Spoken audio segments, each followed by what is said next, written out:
Good evening and welcome to the week one review of the 20 Premier League podcast. I am Karl as your host. We got some loads of games to talk about this weekend, including the promoted clubs. Sunderland being back after 8 seasons away from the Premier League. They played against West Ham. We'll discuss that shortly as well. Leeds also returned after 2 seasons away. They played against Everton last night, and Burnley faced their trip away after being away from the Premier League on the Saturday's game to Spurs as well. We'll also talk about the title contenders of their results this past weekend. Liverpool was at home to Bournemouth. They were the first game on Friday night, as well as Man City, against Wolves as well, and Man United against Arsenal. We'll look at all the other results as well from the other weeks as well. And we'll also talk about the latest transfer news as well as the VAR controversy that we've had this past weekend. But we've got my co-host tonight, the usual sidekick, Mr. Douglas on. Doug, good evening. Good evening. Good evening. Yes, another week in the Premier League, and it's just started where it's left off, really. Very much so. Very much so. Other than that, how was your weekend? I see you donning your Liverpool shirt on as usual. So yeah, how result wise was good weekend, a good weekend for you boys as well, despite the how both come back, which we'll discuss later on. Yeah, obviously overshadowed by an incident, which I think we will get to. I've got a lot to say on that. And I was at Livingston Hibs at the weekend. Unlucky to to go to that one, but nah, Hibs deserved to win. But no, apart from that, it was a good weekend. Kind of chilled out, really. So but I'm glad to be back on here tonight. And as we were obviously saying backstage, um, it's possibly going to be probably a Tuesday going forward, I think, because just to sort of go away from obviously like Monday night football, etc. But obviously, if there's no Monday night games, then we will obviously move to a Monday. But Absolutely. I think probably going forward, it's probably going to be a Tuesday at 7 o'clock. Yep, absolutely, dude. I couldn't agree more with that as well. So, and like I said, please subscribe to my channel here at the Total Leaving Home Football Podcast, as well as Doug's channel at the Dugout Football channel. So please subscribe to his channel as well. And also, we will be uploading this on my podcast services as well after this show as well. This will be the first review on the show after I've uploaded the championship review. So please look at all of our socials as well too. But we've got not just but one guest, though, but two guests. So I'll let you introduce our first guest. Yes, one of the few Arsenal fans that I actually really like, and he's like a brother to me. It's Mr. Albert Umoh from Albert G TV. How are you, Yeah. Albert? Yeah, not bad. I appreciate the invite, man. And like I said, Doug, you're one of the few Liverpool fans that I like, man. I've got time for, man. So, I appreciate the invite, man. Plenty to talk about. Plenty to talk about. Absolutely. No, you're very welcome. You're very welcome. And we've got another guest joining as well. He's a Man United fan. He's always been me and Doug's friend for a long time. He's one of us, but we love him despite he's a Man U fan as well. But he's one of the few Man United fans I get along with quite well. It's good evening to Andy Rogers. Andy, good evening. Evening, boys. How you doing? Good, very well, thank you. Good, mate. Very good. Briefly, you happy with what the performance this weekend despite the loss? Yeah, man. I was at work when the game was on, but someone, an Arsenal fan in work, had a stream of the game on, so we were all sort of running about, keeping an eye on it. I thought we were excellent. Happens though. Happens when David Raya's putting in those performances. That's why he's got that number one jersey at Arsenal. And people are moaning about the goal that Arsenal scored. I'm not going to moan about it. Especially when you've got a goalkeeper who's a bitch. Well, we will delve more into that shortly, Andy. We'll delve more into shortly with that. Absolutely. So Brown was excellent. Cunha was brilliant. You can tell with her time in the training ground and that. And obviously, my Scottish lot, I've had some week as being a Hibs fan as well. So Yeah, absolutely as well. Will everyone who's joining in us in the channel, please send your messages both to Albert, to Andy. We will answer your questions as well. I just want to say hello to us. We'll pop it on the screen as well. So let's get on to the promoted clubs. 2 out of the 3 promoted teams did get their first win in the Premier League at the start of the new season. We start off with Sunderland winning 3-0 against West Ham, actually, and this was a result which was unexpected. We did expect it. Everyone thought it was going to be maybe tough for Sunderland, but Doug, I'm surprised how that Stadium Light fan, the Raw, really came into play for Sunderland to win 3-0. Terrific start to the season for Sunderland. It wasn't really a surprise to me. I had a feeling through sort of the week there that I had a feeling Sunderland might win that game.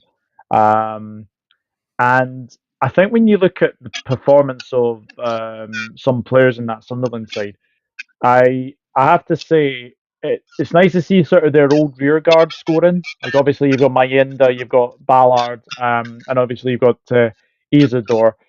Safe to say, Hermansen didn't have his best game in a West Ham jersey. That was his debut, of course. So, but what a huge win that is for Sunderland to begin the season at home against what you could probably call as a relegation rival. I would say I think West Ham are in big trouble this season. I think when you look at their squad, haven't really strengthened. The only signings I can really see is sort of the Kyle Walker-Peters, obviously Hermansen, the goalkeeper, Cal Molson. Is that signings to sort of get to whet your appetite almost? It doesn't really sort of strike me at this moment in time. So I would be very concerned if I was a West Ham supporter right now. I really would. But Sunderland, fantastic win, and just goes to show that they're giving it a real go in this transfer window. They're giving it a real go, and I really like what I'm seeing from them. Maybe people might say it's too many signings, etc. But I think they're doing all right.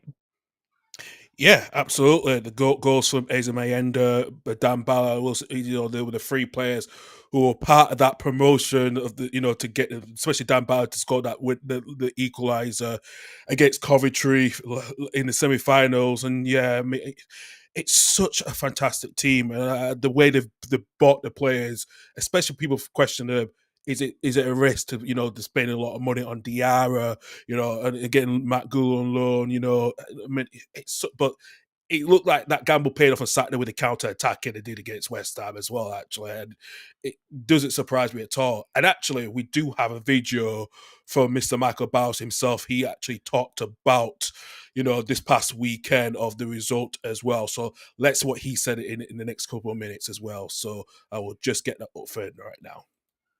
Thanks very much to Karl and Doug for having this clip on the 20, which is going to be a really good show across the season, talking about the 20 Premier League clubs and all the games that are going on in between, and well, here, there, everywhere, and everywhere in between.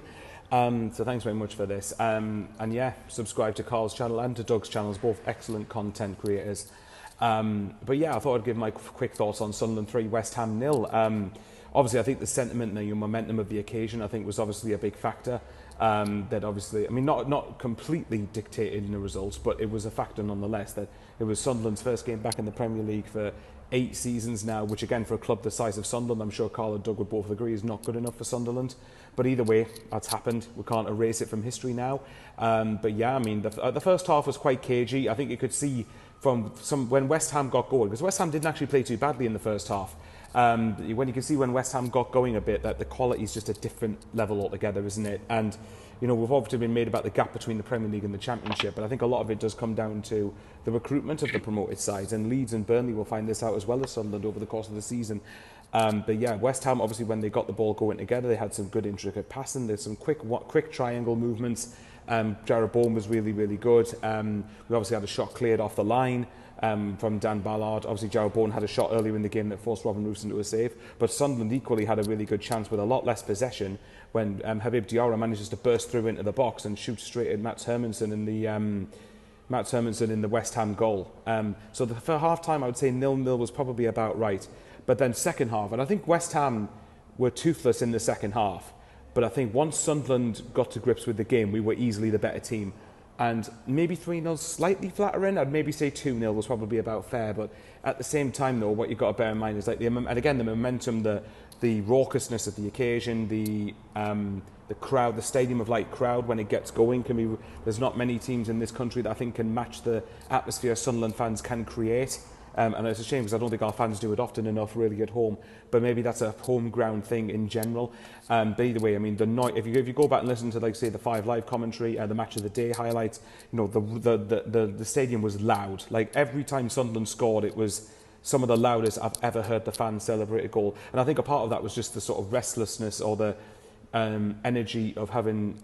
The negative energy being released, if you like, having been in League One for 4 seasons, having been out of the Premier League for 8 seasons, after everything that's been going on. And for me, I think that you know, I think the win was utterly deserved, and I think it was the start of the Premier League could not have gone any better. Even at half time, I said that I would have took a draw actually, but there you go. We end up getting a 3-0 win. Look, we have to not get carried away. Well, get excited over the result, of course. And after watching us play, with all due respect to these teams, you know, Cheltenhams, your Morecambs, your Gillinghams, your Fleetwoods, your Accrington Stanleys, and the Burton Albions in League One, you know, I think it's safe to say that I think our fans deserve a bit of excitement after all we've been through. But yeah, point I'm making is that after all that, we can enjoy the result, but make sure we balance it with not getting carried away and remembering it is a long old season. There's still 37 games to go.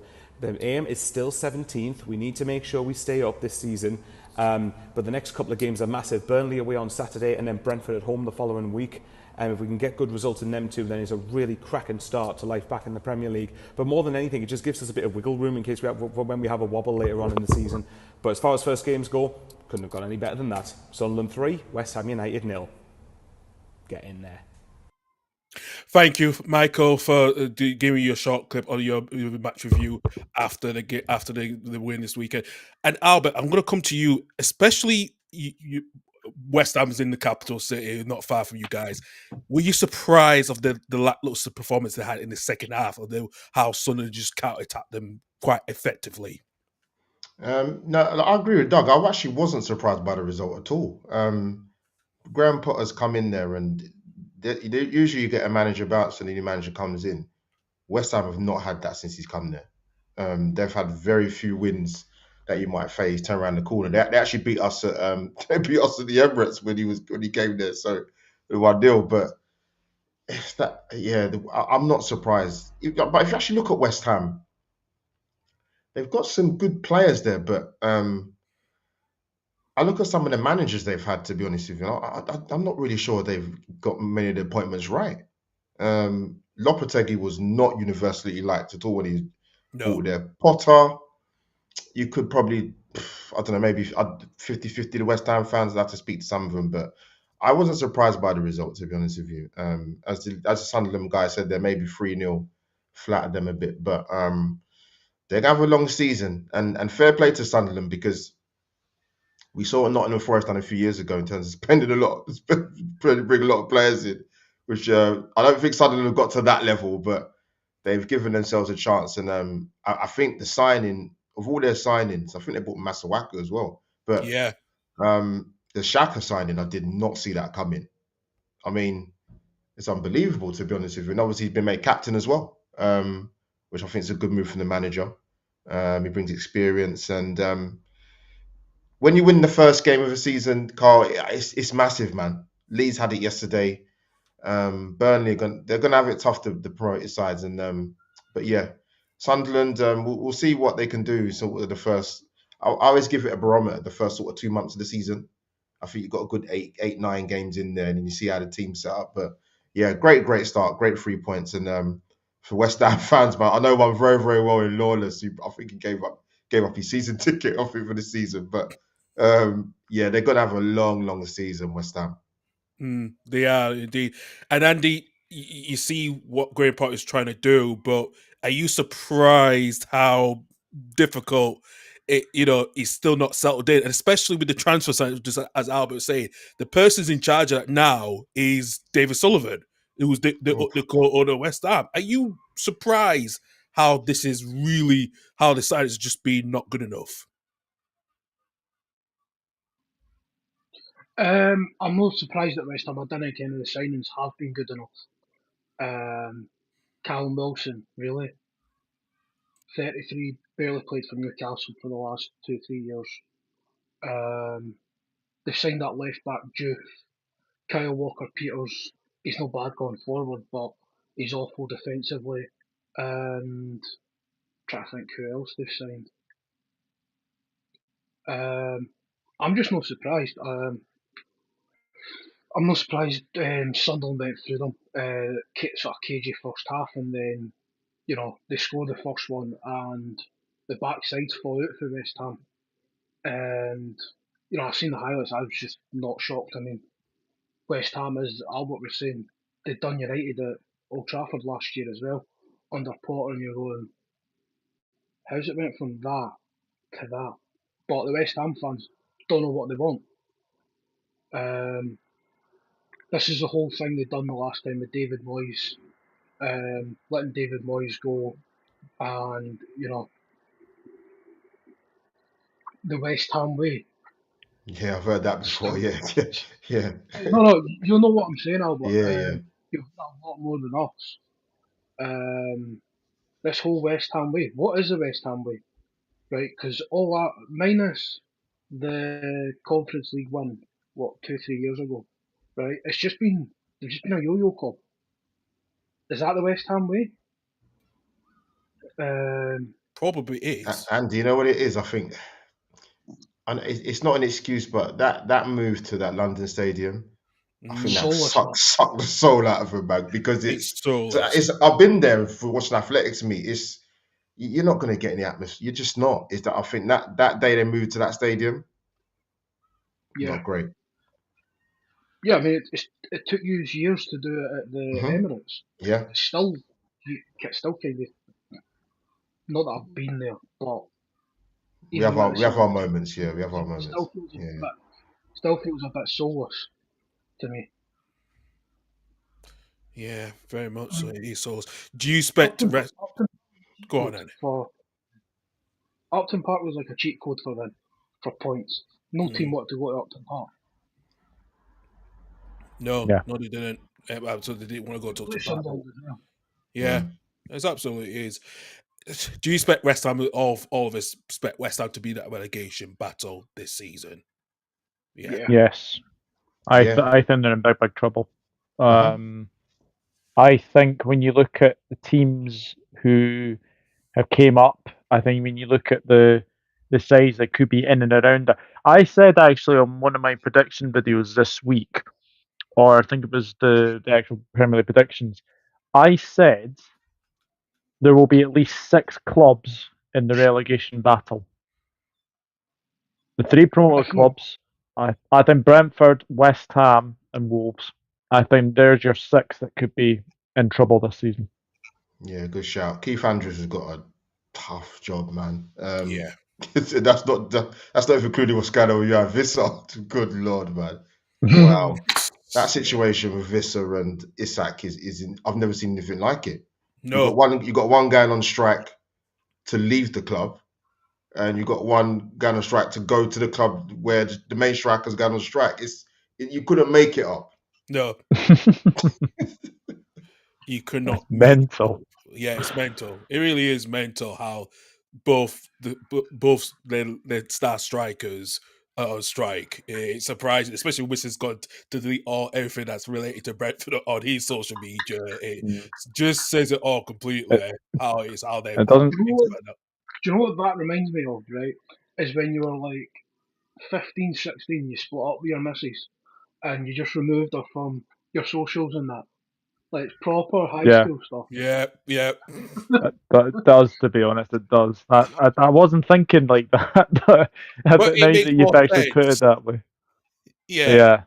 But yeah, it doesn't get any easier for West Ham because they've got Chelsea on Friday evening. Friday evening at the London Stadium.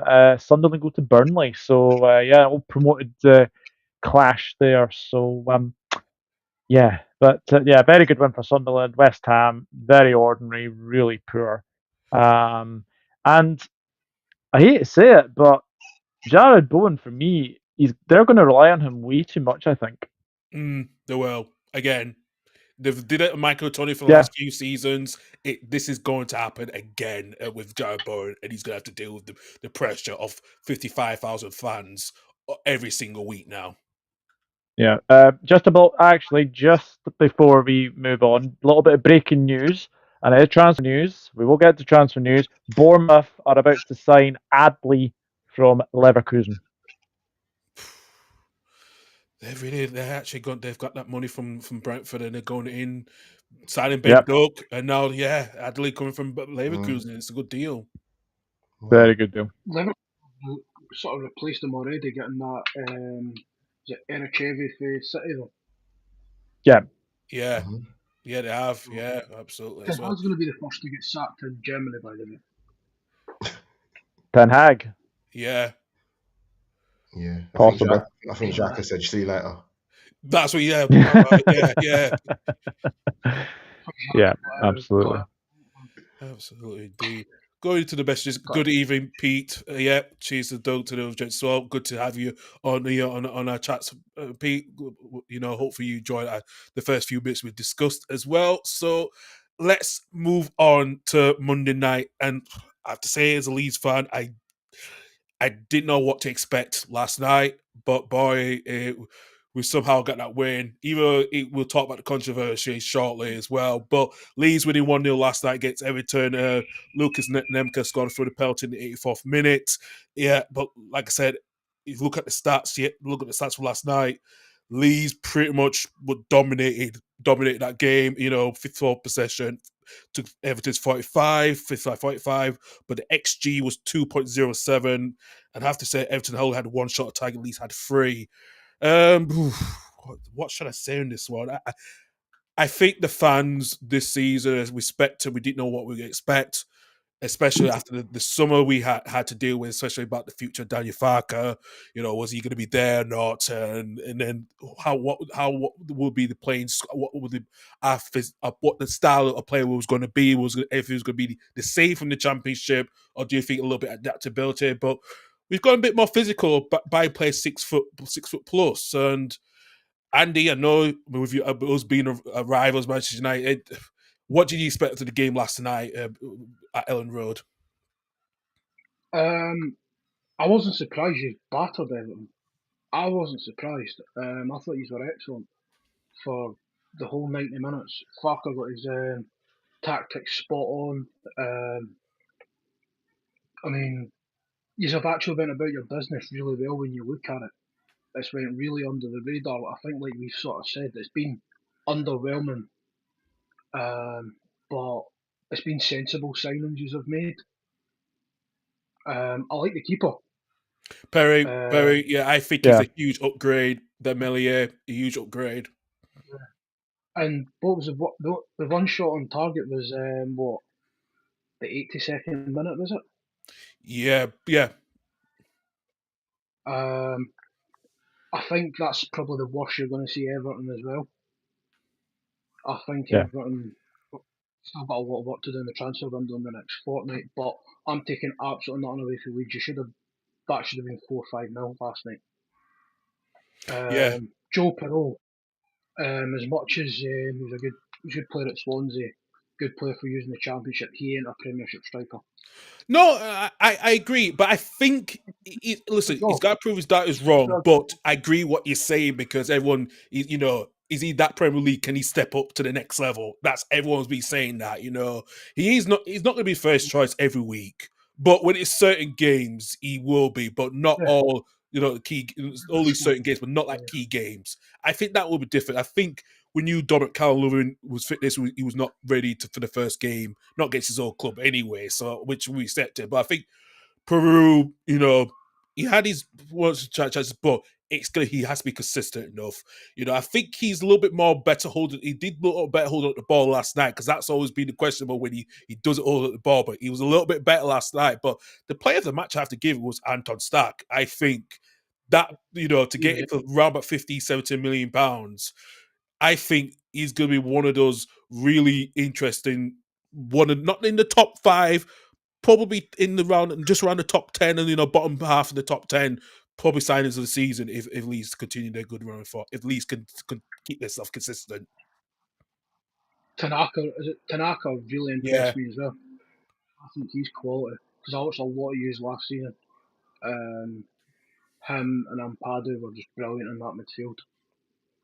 Yeah, absolutely. As well, I think Sean Longstaff will get the players part as well. I think in that three-man midfield with Ampadu covering the back four, when the wings are gone. I think Bogle looked a little bit fitty compared to those questions about his fitness, but I think Goodmanson is a huge upgrade to Firpo. He looked a lot more better defensively and also playing overlapping on the wings as well, which I think he was good last night as well. But let's get to the controversy. With the goal that the penalty that led to the goal.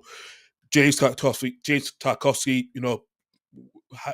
handed the ball, but his arms was more in the position of the way he was leaning down. Chris Kavanagh took a good couple of seconds to decide on it, and he spoke to his assistant, and then it was the penalty. Then it was a VR check, and we all thought it maybe would have been overturned, but it did get overturned, and Lucas Nemke scored the goal, his first goal for Leeds as well. I'm going to ask all of you, and we'll come to Doug first.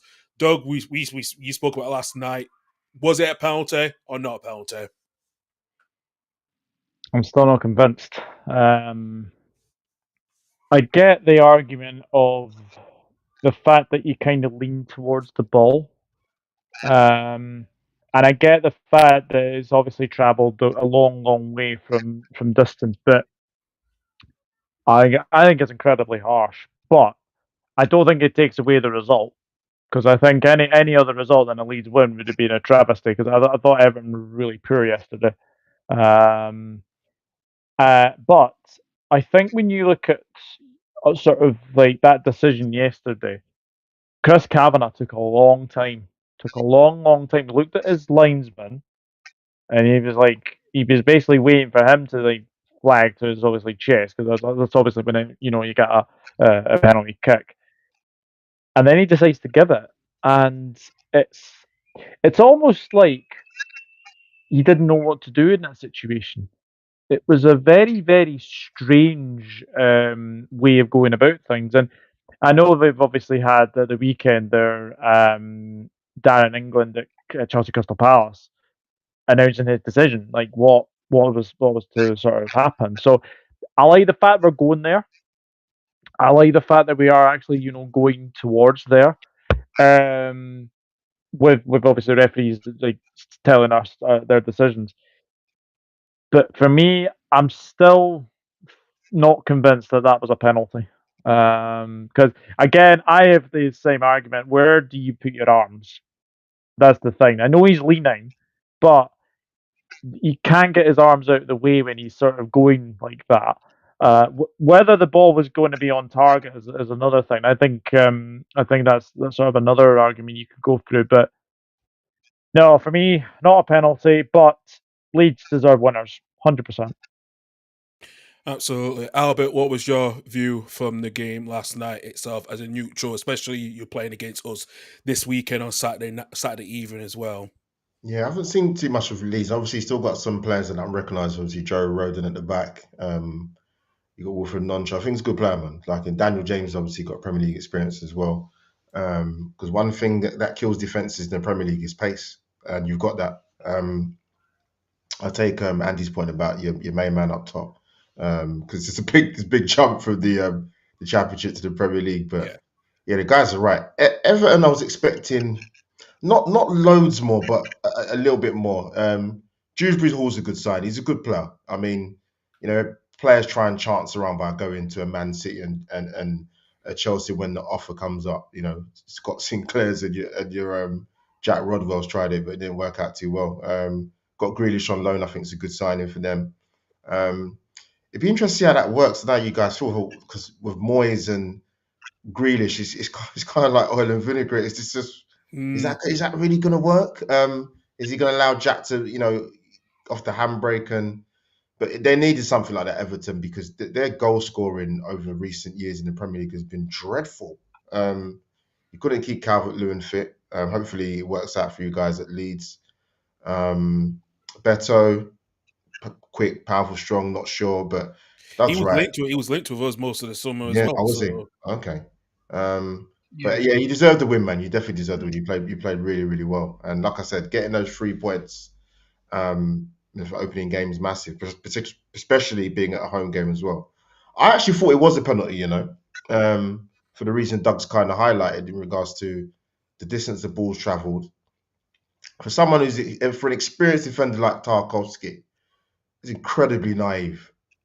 Very, very naive. And you gave the referee or the guys at Stockley Park, unless they moved to another cabin, I'm not too sure, but you gave them an easy. Yeah, I thought it was a penalty. I did. I actually missed it in live time because I was thinking what was going on. But then when I saw the replay, I said, "Yeah, I can see why that's been given, man.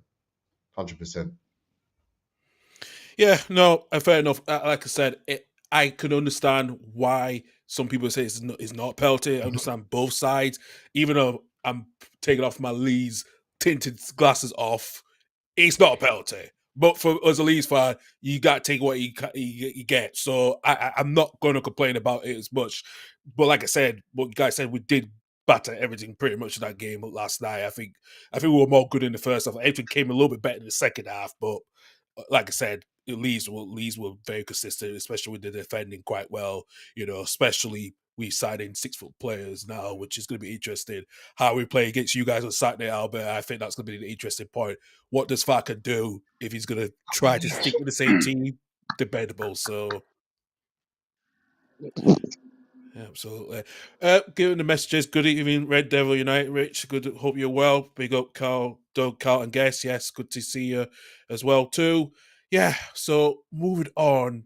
Let's get on to the weekend and Thomas Farker's first game, Premier game as the new Spurs manager. They came in with a 3-0 win against Burnley.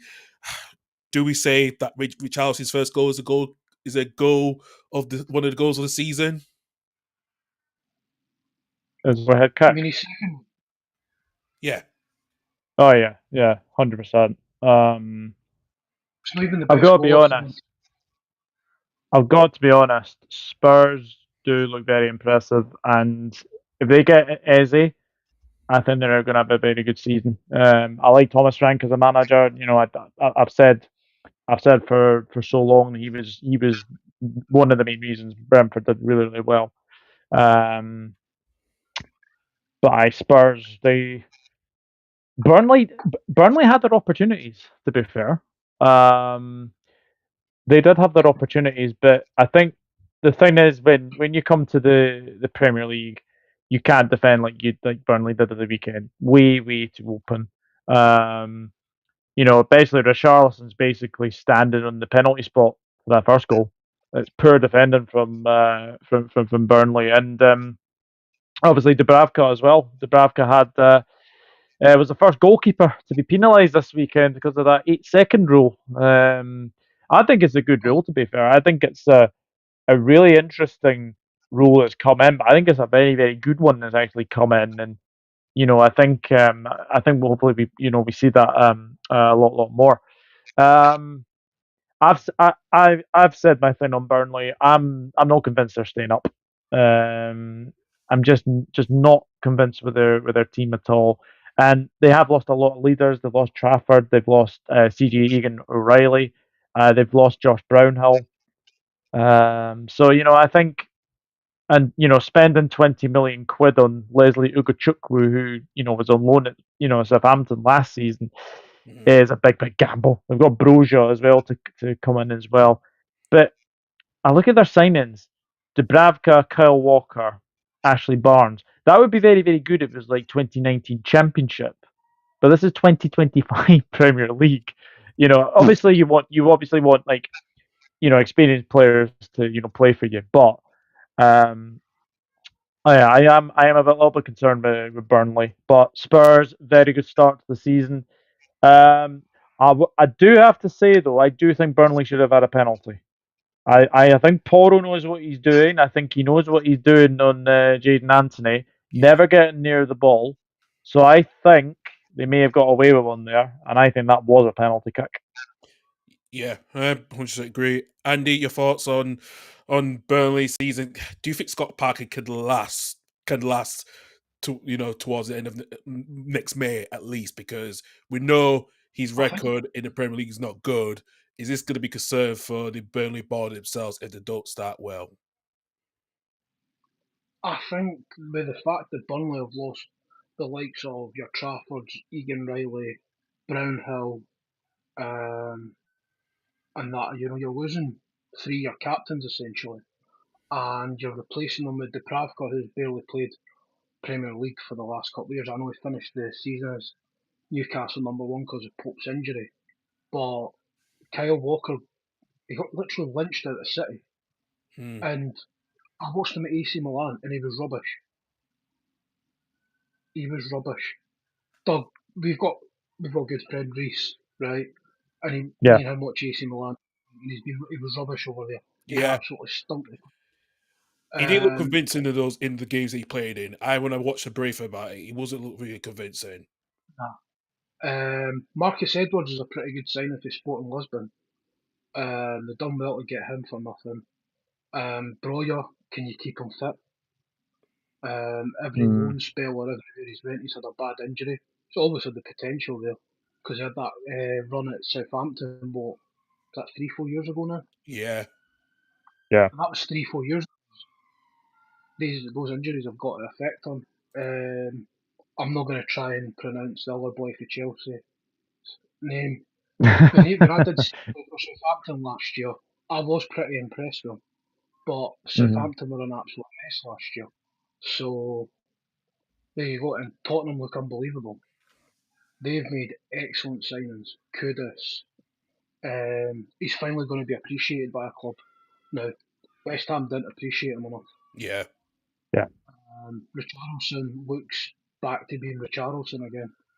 I mean, I say he's got his second goal. Yeah, it could be goal of the season in the Premier League, but he's not even going to be up for best goal I've seen of the week. And I'm referencing Kieran Bowie's goal in the Conference League on Thursday. Just unbelievable. But Tottenham are going to be wanting to watch, see if they can get Eze in. You've got to be sitting going, yeah, they can get top 6, top 5, top 6. It's just how they won Champions League and all that. And it's going to come to where if they can handle the big games, your Arsenals, how they're going to do in the North London derby, because Arsenal have got a thing about just, right, Tottenham, swap aside, doing it. They've done it to Angie's team, and you can see they can see Brentford's work on the training ground, the defensive work, the long balls. I'm going to sound like big old match of the day, but they're not afraid to hit it, hit the big man. But Burnley made it so easy for them. The 20-30 yard gap between defence and midfield. I thought I was watching Man United for last year.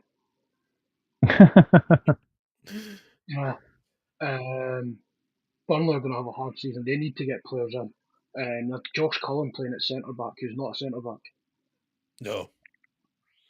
I'm surprised a lot of the players that have actually. I'm not surprised Trafford, but Brownhill being captain and Egan Riley. Surprised they two left. Especially when you've got, you're going up to the Premiership. Egan Riley, you do well there. You're getting a big move. And he's went to Marseille. Has Josh Brownhill got a club, by the way? No, he's got no club at the moment. Yeah, he's still decided. That's what I was wondering when, because I've got a couple of pals who are Burnley fans. I'm like, what's going on with Brownhill? Like, he's quality. Absolute quality. Yeah. And he's decided, that's not going to help. It's not going to help him with his fitness trying to find a club. The one thing he is going to get is a massive signing on fee for someone. The one thing club that we're hearing is Leicester City. It's been talked about a lot the last couple of weeks, but I just don't know with the budget, that budget can it cope. My problem with that is, though, Leicester have a lot of really high wage players that they're trying to get rid of. Harry Winks is the latest one they're trying to get rid of. Yeah. No, for me, that would not be a move I would agree with at all. No. No, absolutely not. Albert, I know you shook your head about Spurs. I know they're rivals across not far from you, but you not surprised with the result this past weekend. No, you know why, boys, are shaking my head because the Eze thing has really, really irked me badly. With the whole how it sort of panned out. I won't say too much. I'll probably come back to that, or don't want to disrupt the flow of the show. But Yeah, in regards to Spurs, it's funny. I've been onto some Spurs channels in the last sort of 12, 18 months as a guest. And you look at the chat box, some of their fans. You think to yourself, some of their fans have lost it. Like you're not prime Barcelona. You're not a club that is decorated in honours. So it really surprised me sort of seeing like how they sort of, the managers they've had, the managers they think they deserve, the managers they should get. Spurs are a very interesting club. When you sack a manager before a cup final, you probably would have won it from Mourinho, but who knows? But yeah, listen, Thomas Frank's a good manager. He's a very, very good manager. He's paid his dues. He's done a fantastic job at Brentford. And to be fair, a couple of Arsenal guys have gotten really well. I was watching the pre-season game in North London Derby in Hong Kong or Singapore, wherever it was. And they said already you could see with Spurs, structurally and defensively, even in one pre-season game, absolutely different. Kudos is a brilliant signing. If they can keep, I was obviously going to keep. They're obviously going to keep Romero and offer that he's got a new contract now, hasn't he? Because there's talks about him maybe going to Atletico Madrid. Van der Ven is a good defender. Keep him fit. Jed Spencer's got a decent run in the side now. After it feels like they bought him about 100 years ago. He did work out well with us at least. No. Porro's a decent fullback. And Kulusevski is a big miss for them. Big miss. Yeah. And yeah, they're gonna. I mean, I think the reason why they went for Gibbs White is because I don't think they thought they could get Eze because of the Arsenal thing. Yeah, obviously it panned out, and Tottenham are gonna be. They're gonna be a really good side this side, man. If it wasn't for that last 5 minutes against PSG, they would have won. And I would have been thrown up in my sick bucket to see them guys get another European honour, but it didn't happen. PSG done their job, man. Thank God. But yeah, I don't know. Let me not disrupt the flow of the show. So I don't want to get too deep into the Eze thing because that's really kind of that's a very, very sore subject, man. Very sore. I know. We will talk about it later. Before we move on to our next subject with the title contenders, let's go into the comment section as well. Question for the panel from Pete: would VAR be better if it was compromised only of former Premier League players? If they can remove their bias from the clubs they either played for or supported, yeah, I'm fully on board with that. Yeah, I would agree with that. Yeah, good point. Yeah, that's a good point, actually. Oh, a question from me from Balham. He's actually thoughts on Carlos Cobran, both as a manager and tactics. Next year as the manager, everyone says Daniel will be fired sometime this season. Do you know what? We were linked with him a couple of seasons ago. Yeah, look, he's at Valencia. He's gonna have to learn his way at a big club to do with finances. He needs to learn. He did well at West Brom. Yeah, did well at Huddersfield Town, but going to Valencia with all the situation they're in, it's a big jump. So, they got the draw. They should have won against Real Sociedad this past weekend, but drew 1-1. But he's got a lot to learn. I don't think he'll be the next season manager. I can't see that happening at this moment. I think if he can stay consistent at Mestalla, I think at some point in the next few years, then yes, but not now, not as straight away. I don't think so as well. Yeah, I do agree of big win for Leeds United, 3 points as well. I think there's a question of many of us as well too, actually. Also, Bala would also ask, are West Ham in the mini crisis? They are losing Alvarez and Kudos, Soto, Paqueta leaving too for his Brazil World Cup chances. Yeah, when they signed Edson Alvarez, I thought at the time it was a brilliant signing. I thought he would fit into the Premier League very, very well. People say, "Oh yeah, but he's come from the Eredivisie," but you got to start somewhere. But I thought that'd be a good signing for him, but that's not worked out. No, Kudos was a waste of Went time well. there. Yeah, yeah. He went Paqueta's well. Paqueta's a quality player. The whole betting thing has just been it's crazy. affected him, and I think he Yeah, needs to leave 100%. the UK. Yeah, Yeah, come in. Sorry, man. Go on, John. yeah. Right, Andrew. Andy, you were about to say something. See, the thing is, Alvarez, I remember he was linked with Arsenal, he was linked with United. Before Arsenal got Timber, and when we were going for Lissandro Martinez, Edson Alvarez seemed to be the one that either Arsenal or Man United were going to get because we took, one of the other back four.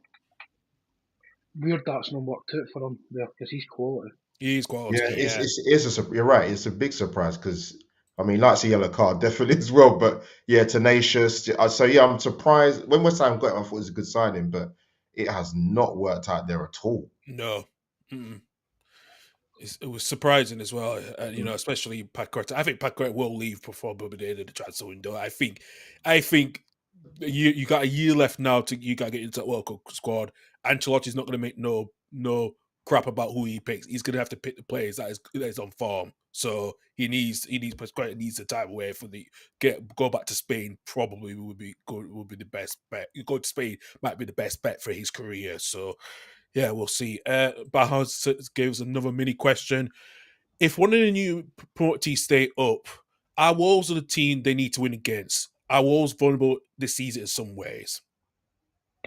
I would say Sunderland just have to make their home form a fortress, like Leeds have with Elland Road, because those two atmospheres for me at the weekend were really hostile. You could see from the start that Sunderland were really, really on it from the off. You could see from Leeds last night they were really on it from the off. I just don't get that with Burnley and sort of Turf Moor. Just doesn't sort of get me. But I know we'll obviously come on to Wolves very, very shortly. As I said, Ballum, if you were here at the start of the show, I said there's at least 6 clubs that are in the relegation battle this season, and Wolves are definitely one of them. Mm-hmm. Yeah, agreed. Absolutely, I do agree. Absolutely agree. Right, let's move on to the title contenders section of the team.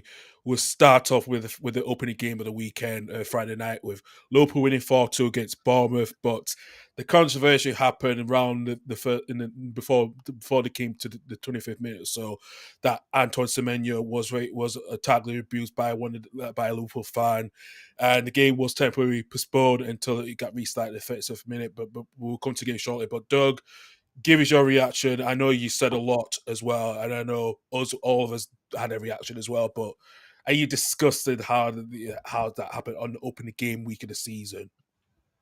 I'm absolutely disgusted. I was really angry that on Friday. The whole sort of event really was about being very, very poignant for Diogo Jota.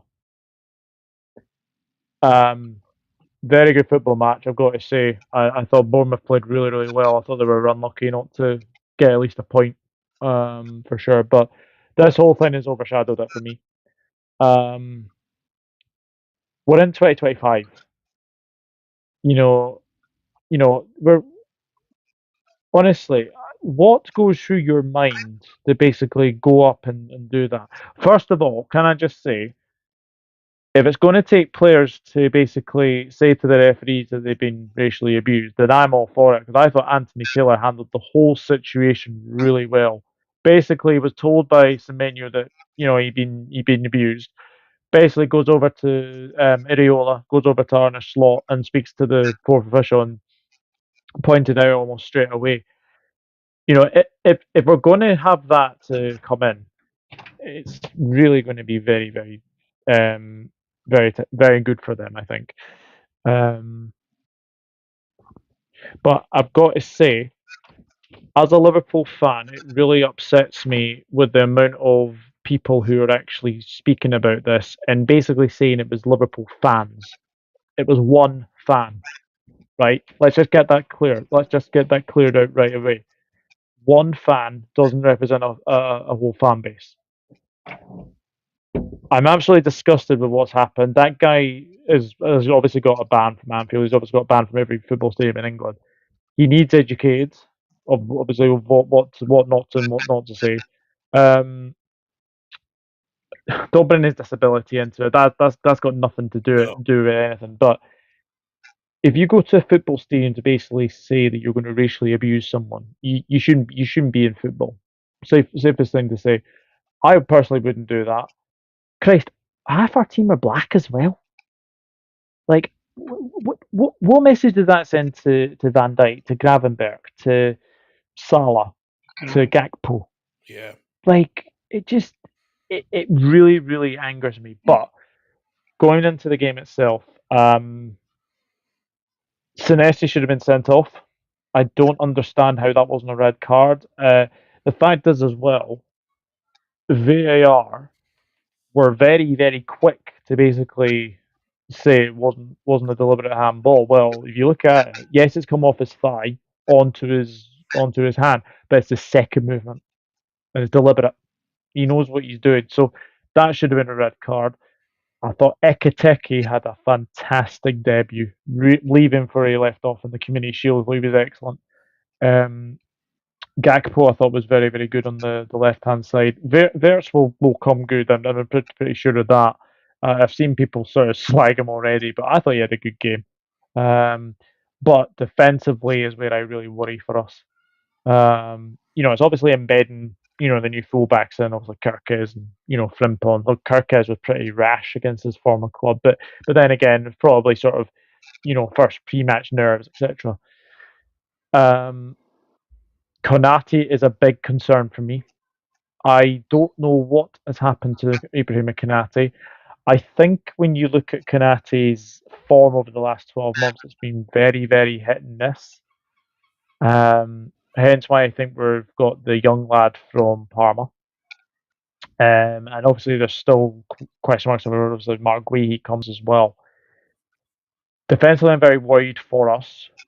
I've got to say I was very happy when Semenyo scored because it kind of and what he said after the game as well. I thought it was really, really, really, really nice. And yeah, the man of the moment, Chiesa, the forgotten man, almost comes on and scores and looks like he's staying, which I'm absolutely delighted about. He is going to be very, very important for this team. And then Mo Salah does what Mo Salah does best: 10 opening goals in 9 seasons is just unbelievable from Mohamed Salah. He basically is breaking records again. Very, very good win. Bournemouth really unlucky not to come away with at least a point, but happy to get that 3 points. And now we go into what is going to be a very hostile atmosphere at St James's Park on Bank Holiday Monday. It will be. And Albert, do you worry about Liverpool dealing with the counter-attacking what we saw from Bournemouth on Friday night, how they counter-attack, especially with Semenyo, scoring scoring a brace in on Friday night. Do Liverpool need to resolve how to, with those team counter-pressing against them? Mm-hmm. Firstly, great game to open the Premier League campaign. Brilliant game to watch, actually. And bear in mind with Bournemouth as well, guys, like they lost most of their defence. They've been sold. They've done well from a business point of view, but Ariola's done a fantastic job, man, at that club since he's come in. I mean, he didn't start very well, to be fair to him.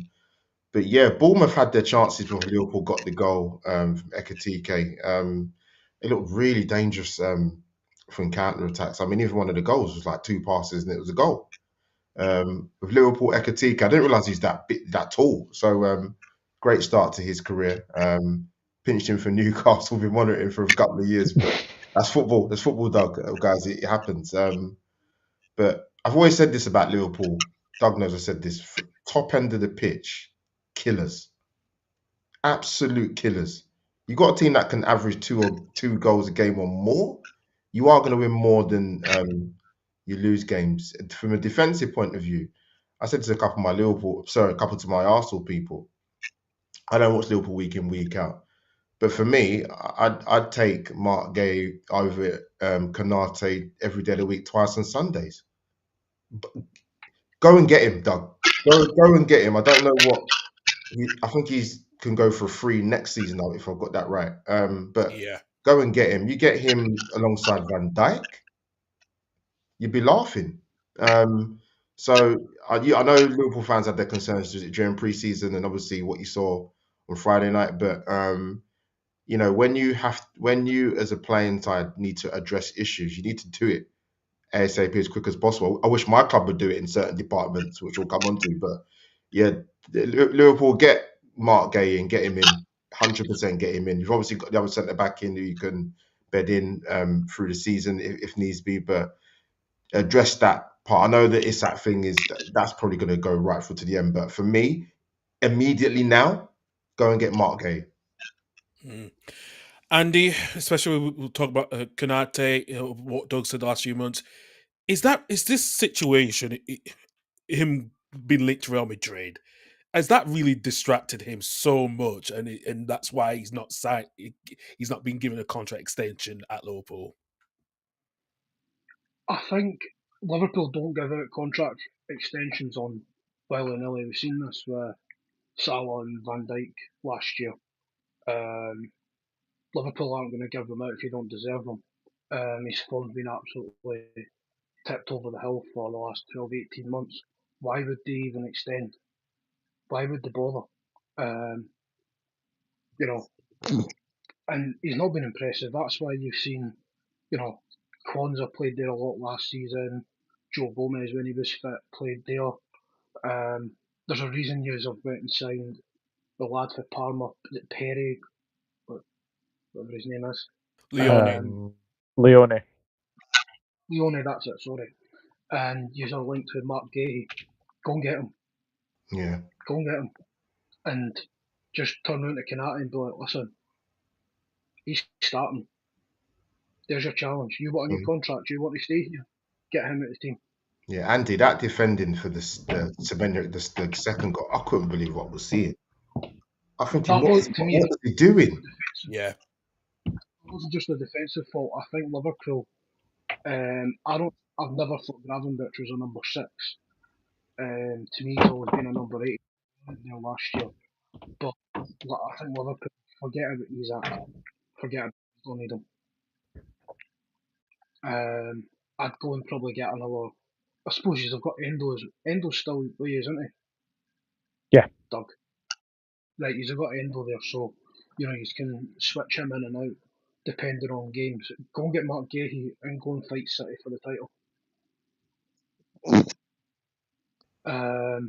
The fullbacks will sort themselves out. Frimpong's a fantastic player. Yeah, We've like seen a lot of him for the 18 months he was up here. And Kerkez will sort himself out. I think that's just pure emotion. First Liverpool game, you're playing your old team. You want to go out and impress. And, yeah, well said. Great point. Liverpool's front line is, you've already said, Albert, score for fun. And Salah's a cheat code. Some flop, isn't he? Some one-season wonder. Like you've loved to coin that phrase over the last 10 years, Doug. Yeah, 187 Premier League goals now as well. He's level with Andy Cole. I think the next one to target is Wayne Rooney. But I know something.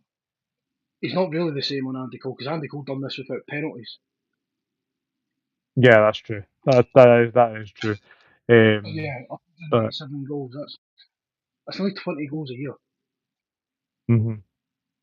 That's He's been unbelievable. I'm a man. I can't stand this, right? But he's a joy to watch, man. I love watching him play football. He's a joy. Yeah. To be fair, I do like a lot of your players. Ekitike was brilliant on Friday. McAllister, I absolutely love him as a player. Absolutely love him as a player. Hughes will be right up there again this year. I think it's out of Hughes and City. I hate to say I don't think Arsenal will be anywhere near it, but we'll get onto that later. Well, there's a lot we're going to discuss about the title race in the next 37 games, so it's all to play out for. Pete, thanks for Ooh. letting Sorry. it. Go on, Doug. Yeah, Albert, Trossard signed a new contract. Yeah, I see that come through. Some Arsenal fans are not going to be happy. I just find it a bit strange that we've got to this point of the window and you're keeping him. That doesn't make any sense to me. If you're going to keep him, keep him. Like this, the my thing is after the window opened the 1st of June, and then obviously it cut away for a bit because of Club World Cup. The window closes in a couple of weeks, and now he's staying. That should tell you even further as an Arsenal fan. Arsenal not bringing anybody in. When Gyökeres was signed, trust me, no one else was coming in. No one else was coming in. So yeah, it's a strange one to it's a strange one to me because if you keep him, you have to move somebody out. And when I say move somebody out, I'm talking about getting monetary value in. Arsenal have been horrendous at a football club for selling players on. Partly it's their own fault. Partly it's their own fault because they keep players for too long. And Oh dear. we're just not very good with it at all. No, absolutely not. Tied I've up to sell. just see what Michael just said. Club Brugge Oh are dear. just are leading against Rangers at the moment. It's 1-0 at Ibrox. So yeah, this is going to be a lot of interesting night for Russell Martin and his side as well. Actually, so yeah, my God, yeah. Come on, Simon. Keep them out. Keep them out. Oh, Pete did the message in from Andy. He's just letting you know from a technical side of the stream that Andy's mic is much lower than the rest of us. So I don't know. Listen, Yeah, obviously I've not done anything content wise for 18 months, so I'm literally using AirPods. yeah, he's gonna get he's getting back up to scratch, everyone. So don't worry about that during the course of the season. That would be rectified.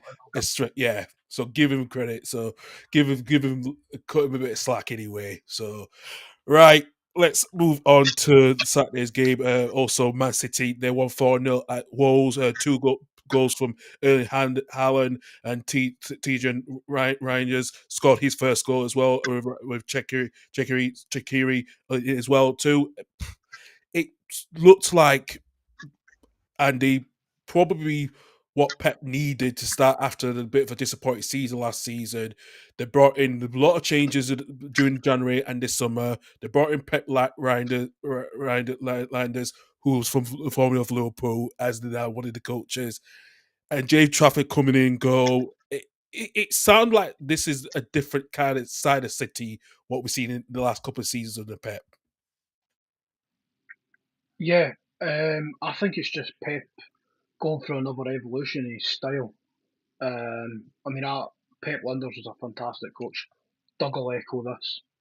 He'll absolutely echo how good a coach he is. Doesn't bring in bad coaches, Pep. And you look at the summer they had. They didn't sign anyone last summer, and I think he's came out and said he regretted it. He should have sold a whole load of players last summer and rebuilt, and then went for it. By the time January came, they signed Marmouche and the two other lads, is it Kusanov and Gonzalez? Victor Reyes, yeah.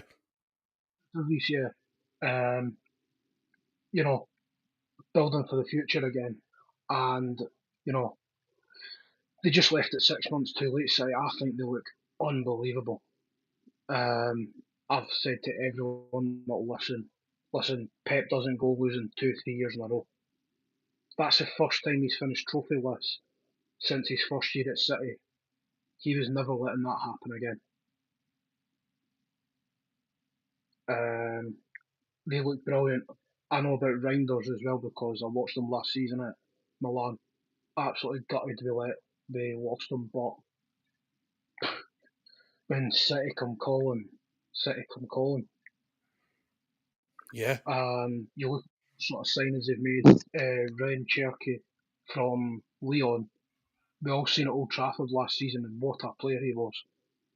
he destroyed us last season in the Europa League. They look right on it, and they're going to be right up there.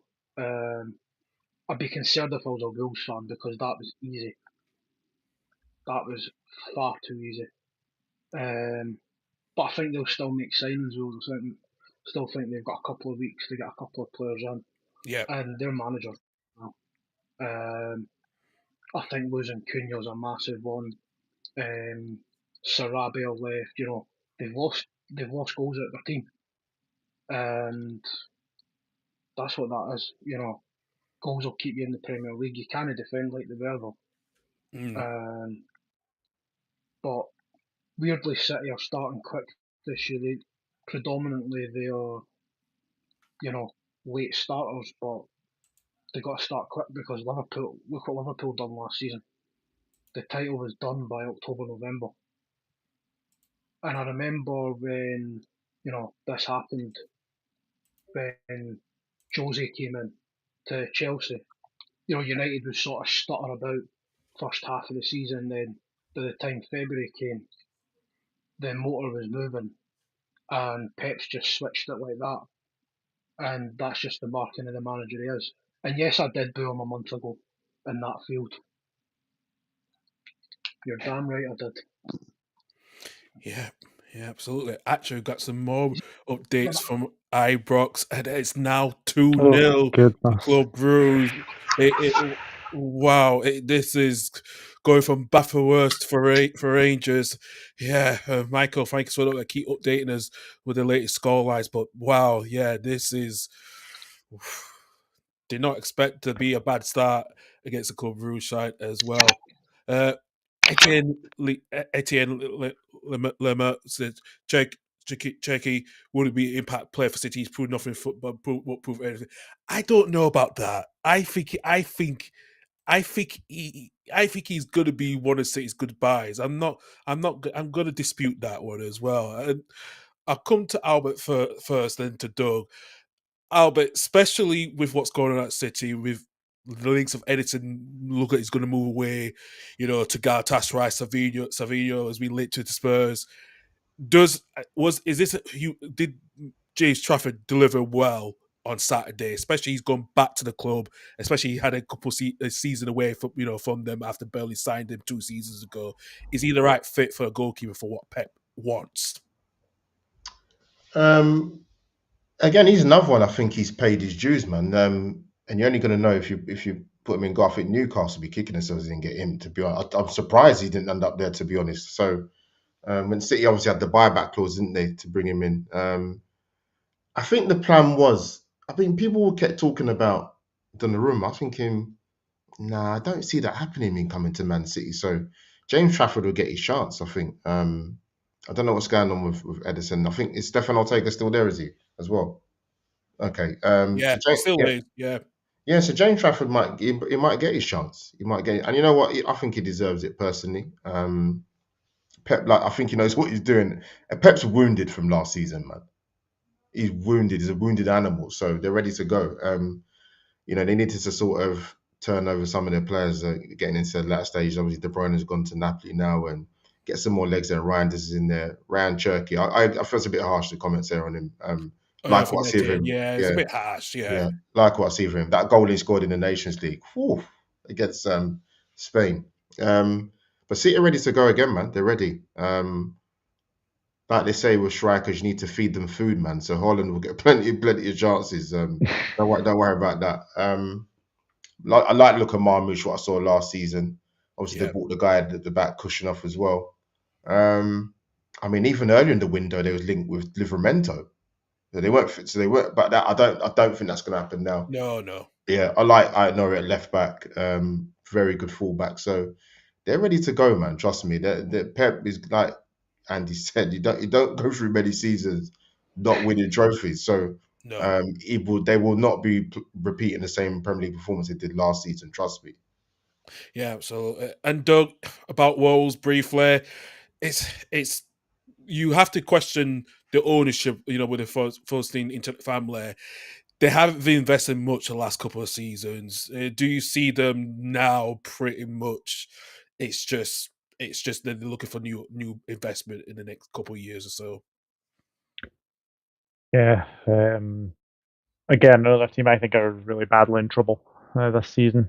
Again, lost too many players. And I'm not convinced with Jose Sa on the goal anymore. I know they've obviously got Sam Johnston on the substitutes bench. It's not really worked out for him, really. I spoke to a Palace fan on my radio show, funnily enough, and he was saying he was really surprised when he left Palace.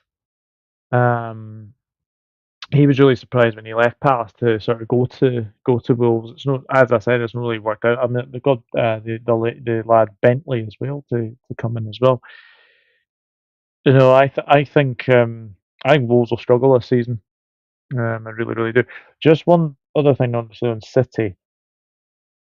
Jeremy Doku flatters to deceive for me. I don't get what City bought for him, but he just looks lost in the City side. You know, obviously you've got Foden to come back. You've obviously got, I think Marmish will start against will start the weekend there as well. Actually, it's Man City Tottenham. Funnily enough, it's Man City Tottenham at the Etihad. So that'll be a very interesting game on Saturday lunchtime. But Doku just don't get it at all. For me, if you're going to be playing anywhere on the left hand side, it's got to be Marmoush, because Marmoush for me proved when he signed for City that he was a very good signing for City. Yeah. And I just think you look at like the players that they've got coming back. I mean, Silvinho, I don't know if he's going to be staying there. There's been It looks like further. It looks like he might be, because I think the move to Spurs has been on hold because they're getting Eze. So we'll talk more about that. But it does sound like, yeah, he doesn't look. He gets his move. Yeah, but no, for me, I don't know what the rest of the panel think, but for me, I just don't rate Doku at all. Does everything right, and it's just that final ball, end touch, final end product. Just, I described once Adama Traore as having the end product of a bowling ball, because anytime he basically got to the byline, it was almost like he was basically like rolling out the pitch. So for me, Doku's end product is just as bad as Adama Traore. I'm sorry. You set us off there, Doug. You set all of us off here. that comment there, my God. Oh yeah, no. You made some good points on that one. You really did as well. Yeah, what do you guys think of Doku? Go on. I'll let Andy go first. You're mute. You're mute.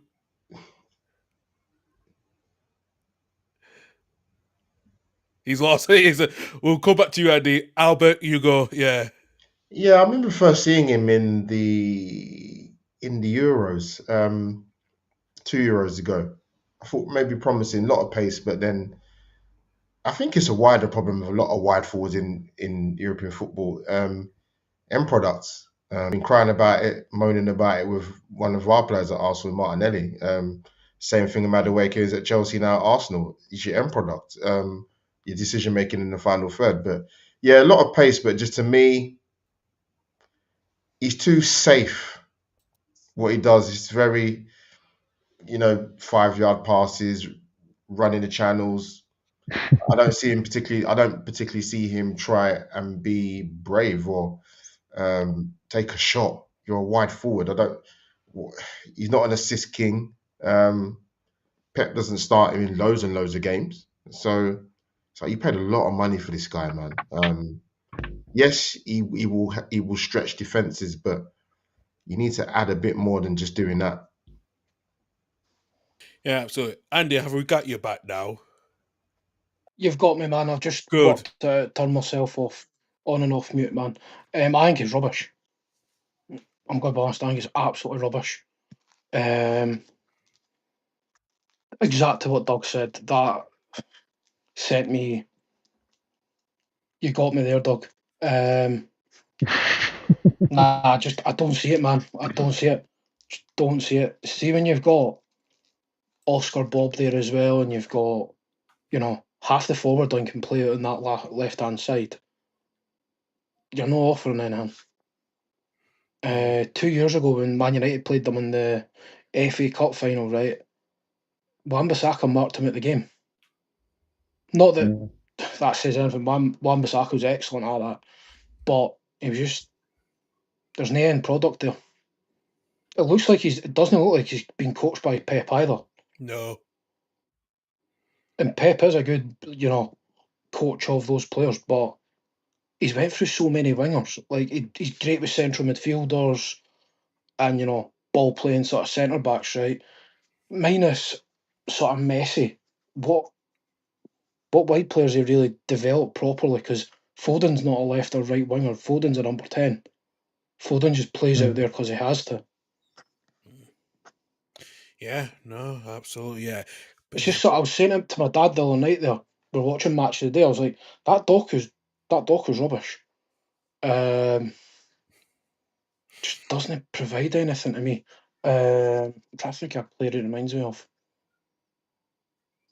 This is a ages ago shout, and this is more up here. Doug will probably remember Ivan Sproul, who played for Hibs. Reminds me of him.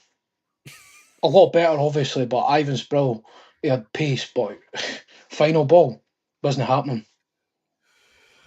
Oh, yeah, that's interesting comparison with that one. Right, getting on to the last of the title contenders. Both of our guests' team played against each other this weekend at Old Trafford. Arsenal getting a win at 1-0 from Ricardo Calafiori's goal after a bit of an error from especially with your goalkeeper Andy. We'll talk about 3-0 Bruges. Yep, we just got more latest. Michael's just covered. It's now 3-0 to Club Bruges. This is just, oh my god, this is now getting worse. This is it's a huge mountain decline for Rangers at Ibrox tonight. The second leg is not going to be good enough. So that scoreline does not surprise me in the slightest, because Club Bruges were absolutely fantastic last Champions League, so that does not surprise me in the slightest. Yeah, absolutely. Well, going back to the game at Old Trafford, Andy, I know Atletico Andy, made a bit of an error, to let Calafiori score that goal from the corner.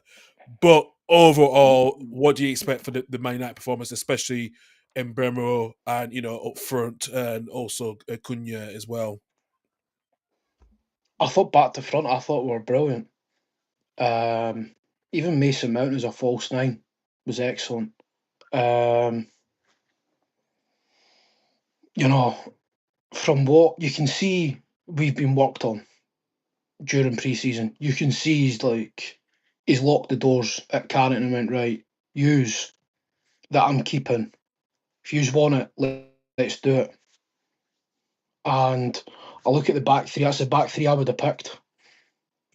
Fully fit players. I'd have played Tom Heaton in goals, because especially of Arsenal's set pieces, I think Tom Heaton would just come out and just punch that away. Going forward, I thought we were excellent. The big surprise for me was actually playing Casemiro instead of Ugarte or Menu. But that tells you everything about Casemiro's character to me. You look at they're as bad as Binder and Onana are as bad as each other. They're as bad as each other. He probably is worse than Onana. I think Onana's actually better than him. Onana's got the same mistake rate as Emi Martinez, who've been linked to. I know the keeper I'd go for.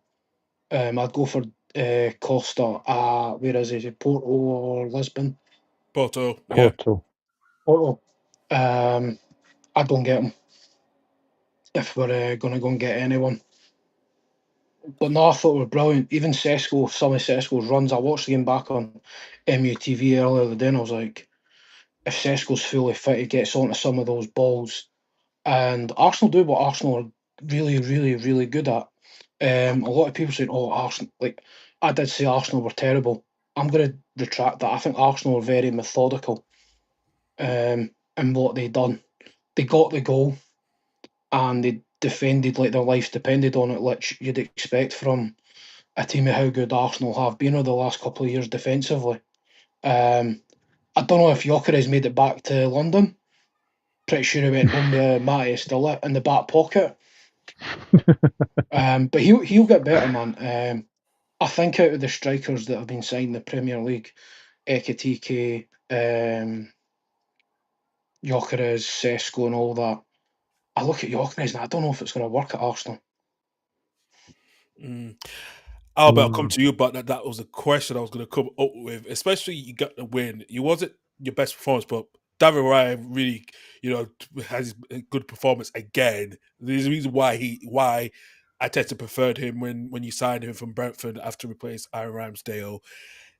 Does Gyökeres need so much time because he only had like 3 touches in the opposition box this past Sunday? Are you surprised a bit of the slow start he had to come off and had to make, bring Havertz? Do you think Havertz will start the next game against Leeds United on Saturday? I'll answer that back to front. Havertz shouldn't start on Saturday. You don't bring in someone like Victor Gyökeres and then bench him for the second game. It would make no sense. But knowing our manager, how he operates, you never know, man. But I said this before. I've said this a million times, so this would be nothing new. So it's good to say it on another platform. It didn't matter whether Arsenal bring in Gyökeres, Sesko, the second coming of Pele, Maradona. The elephant in the room is the manager. He played under Moyes. He played under Wenger. He manages more in the style of David Moyes, but has better players. This is his squad. Arsenal, whatever you saw of last season, Arsenal, Karl, Andy and Doug, we move the ball too slowly. Yeah. Martin Odegaard is our maverick creative player. Takes far too many touches of the ball. Receives the ball far too deep. And you think to yourself as an Arsenal fan when you watch him at the games when I go and watch him on the box, this has to be coming from the manager. Why are we only playing down one side of the pitch? It doesn't make any sense. And then the left-hand side, if you speak to any Arsenal fan, they're going to pull their hair out because the imbalance in this playing style on our left-hand side is remarkable. Arsenal's performance. You've got some cracking left-sided players as well. We've got some. Martinelli's proper good, man. Like I know he's had a tough time. He's a quality player, man. He's proper good. And you know what? You speak to a lot of Arsenal fans. No, move him on. He's regressed. I know. I've heard it and seen it. Yeah, it's just he did. I'll tell you the best way to sum up Martinelli, and I always bring up the same 2 instances. We play Man United away. It must be 3 years ago now. We had the green kit. We won 1-0. Trossard scored. There was a passage of play where Odegaard gives the ball to Martinelli. Martinelli goes on a run, has a shot. Onana tips it over the bar. But if you actually watch that passage of play back and you watch Martinelli, not once does he get his head up. Look up. No. And then we had the game at Anfield, the 2-2, which gave 23-24. No, 22-23, sorry. That when you were 2-0 up? Yeah, and due to all. Martinelli gets the ball on the left-hand side. We've got our Michael Thomas moment. Simple ball to Bukayo Saka. Yeah, I remember that. That is indicative of Martinelli. His finishing is not that great, I don't think, for a player that plays as a wide forward. For someone that plays in his position, he should have far more assists. But the reason why he doesn't have that is because he's decision making and he doesn't get his head up. But for Arsenal to be effective this season, whether it's Gyökeres, Sesko, whoever the striker is going to be, Mikel Arteta has to show that he's adaptable. And I don't think he is. He's very stubborn. He's very set in his ways.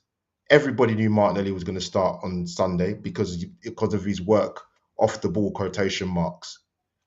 Nwaneri was down to our bare bones last season, for example, towards the back end of last season. We've been told how good Nwaneri is and up and coming. 5-10 minutes to go in games, doesn't come on. And we're told it's because he's work off the ball. He's not going to be the finished article at 17, 18. So I was glad with the 3 points. But the kind of performance I saw is what I saw for most of last season. And going back to sort of the Arsenal, the creative side of it, which touches on the Eze thing. I'll speak for myself personally because I can't speak for every other Arsenal fan. It really, really irks me how that's turned out. Eberechi Eze is a Roger Federer of football. He's that good a player. You get Arsenal fans moaning and crying about, but where would he fit in? And this player, I don't care. He would walk into our side. But the elephant in the room is the captain. Now people will go, oh yeah, but he had the injury and he came back.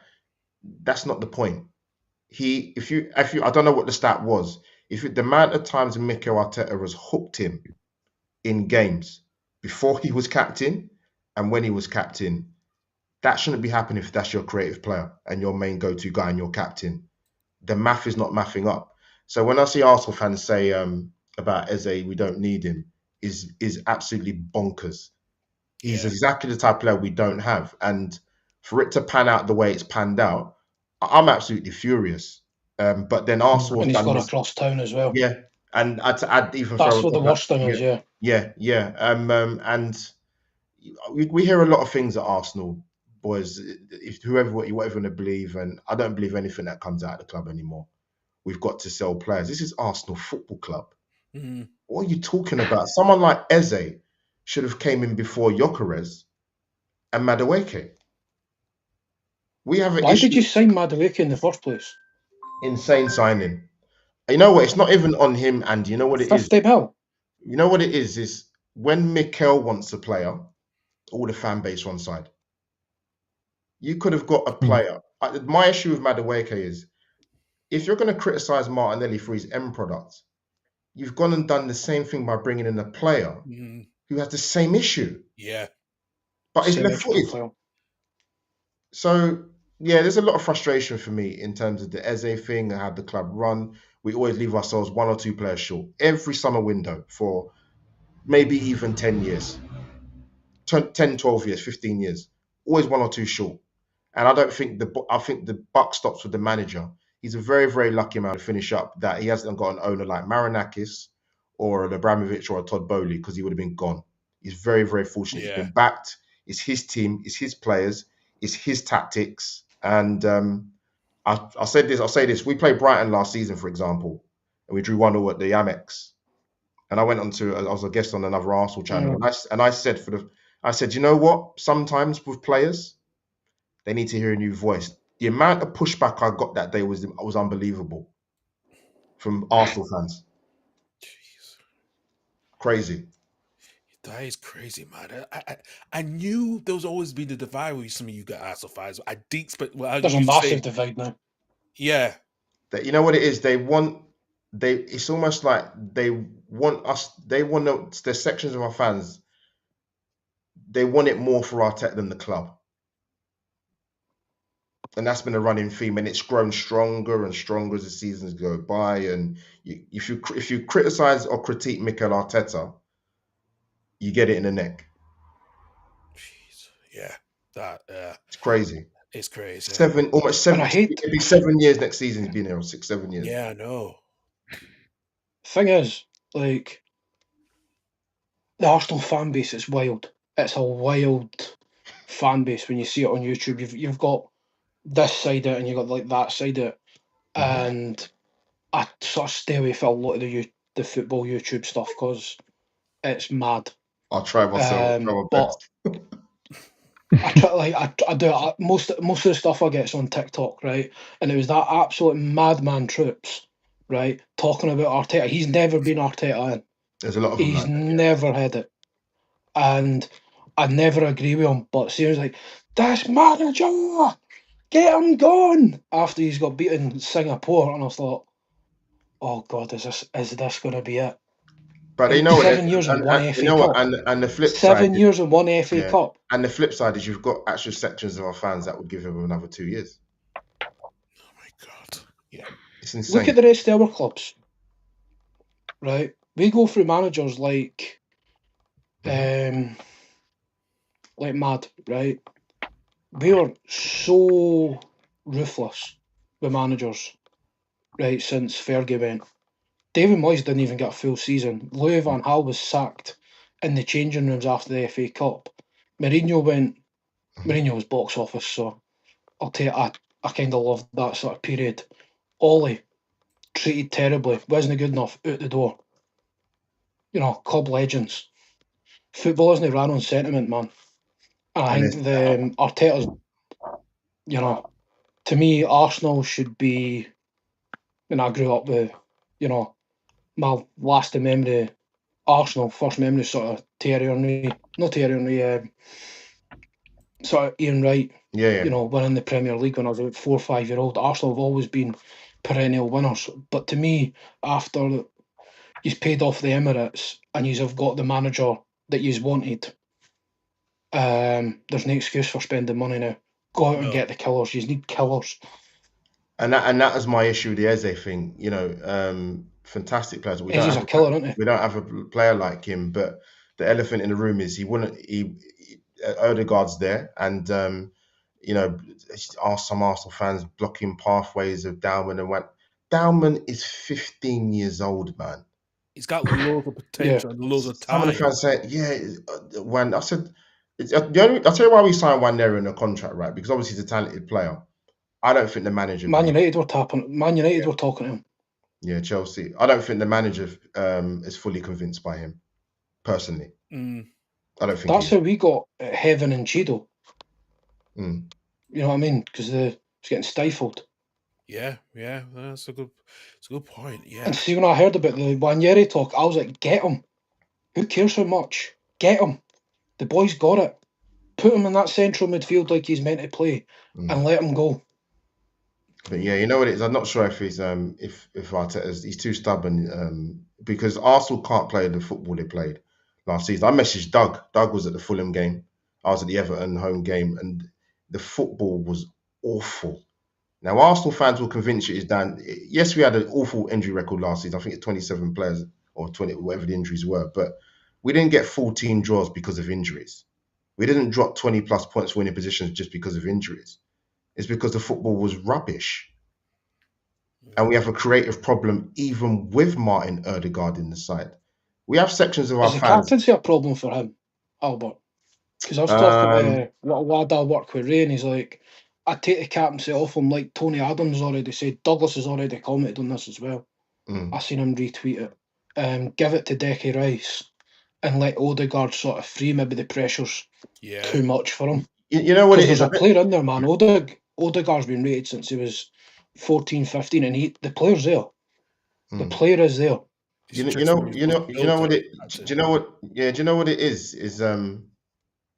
No, I don't agree with everything Tony Adams said. I was a bit harsh to say, you're not going to win anything with him. But there's a lot of what he said was right. But the problem with sections of our fan base are they have more energy and want to hold people accountable like Thierry Henry and Tony Adams than the manager.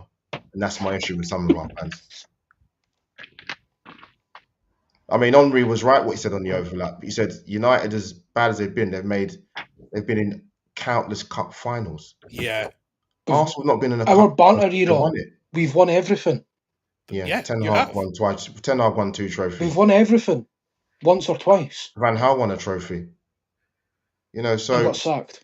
Yeah, I know. It's Arsenal. He's very, very fortunate. I think the owners are too gutless to sack him, and I personally think, this is my own personal opinion, Berta was brought in for a number of different reasons, and I'll leave it at that. Right. Yeah. We'll deep dive that another time. We will do. We will do. I think so. All right. We'll get to the other results shortly. We'll just go back into the messaging chat as well. Pete Shepherd said something about Pep early on. Pep's material situation was a bit situation was a big factor last season. They Hickley signed another contract extension out with City. He also said Jeremy Doku was very young and he's learning. He can't teach his speed and quickness. He'll get better. And he also said, remember Sterling and his symbolic finishing. It takes time for some players as well. And I've just seen here what Pete said.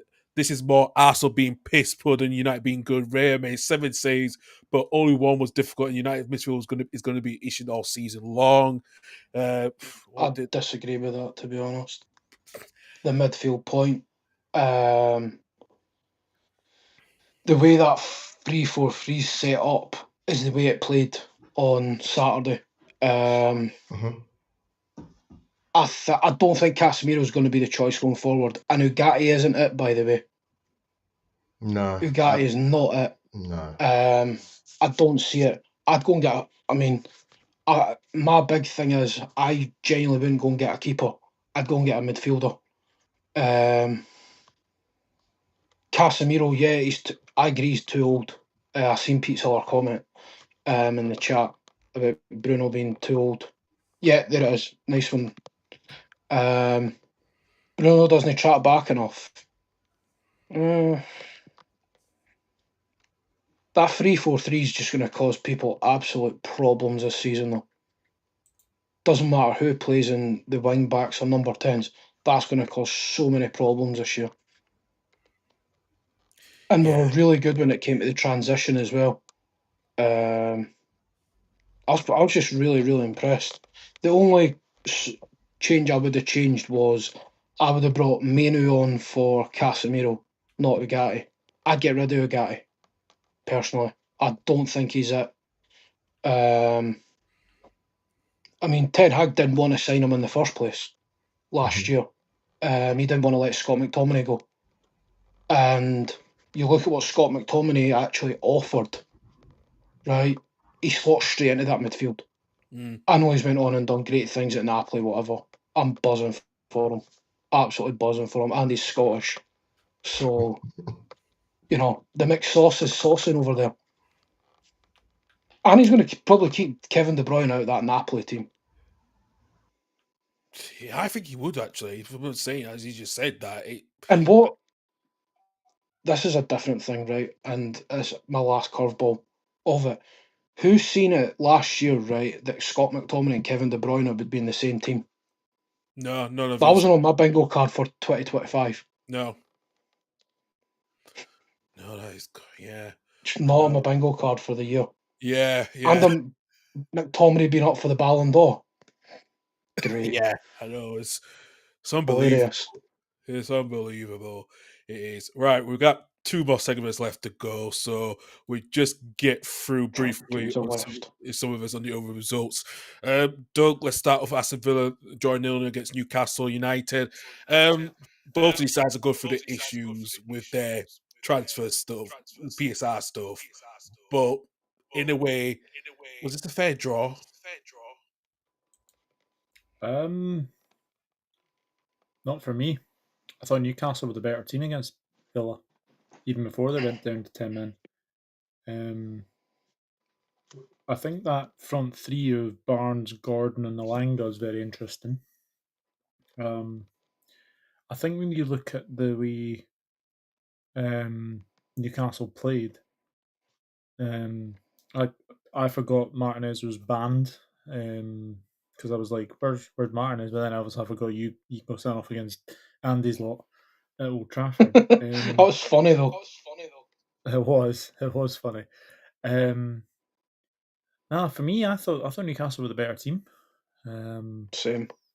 They've got Jacob Ramsey to come in as well on that team. I think I think it's a really good sign, and I've rated Jacob Ramsey a while, for sure. So I think it's going to be hostile when we play them on Monday. Safe to say. But no, I think Newcastle should have won. I thought they were the better team throughout the game, I think they'll be kicking themselves if they didn't go away with 3 points, and that would have been a morale boosting win for Eddie Howe for sure. Yeah, absolutely as well. Albert, let's go to the controversial VAR decision again at Stamford Bridge. Chelsea drew 0-0 against Crystal Palace. Unfortunately, Eze scored a wonderful free kick, but it was disallowed due to Matt Guay, who was coming into the 1 meter, zone. Actually, when he pushed Casado. That, Carl, that is an absolutely ridiculous rule they've brought in. Yeah, You and it's have to never be been used since 1 meter 2019. away from the bloody wall. Sorry, no, that's absolute rubbish. Yeah, I think all of us will agree that was the worst decision we saw this weekend. Yeah, I mean, firstly, I need the transfer window to be over. I can't be seeing Eze on my screen on my tweets, man. It's good to wind me up now. But yeah, I didn't know about the rule. But so I thought, why? Firstly, I thought, why are they checking the goal for? Yeah, I thought, I don't understand what's going on. And then when they explained, I thought it was a foul by Gay. It's like, no, it wasn't. And then when I found out the real reason, I said, what? I said, oh my God, this game is done. And this is the first week of the Premier League season. This is insane, man. But yeah, mad. I just the rule makers, man.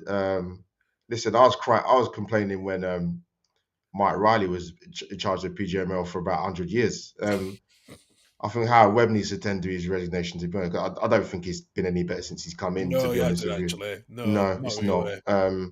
I didn't expect it to be better. What was I thinking? But yeah, unbelievable decision. Absolutely unbelievable. Yeah, no, it was surprising that rule's been here since 2019, but it's never been used as much. But somehow, because of the referees now, the officials not under pressure, they have to include this rule. Yeah, didn't make no sense at all. It didn't make no sense at all.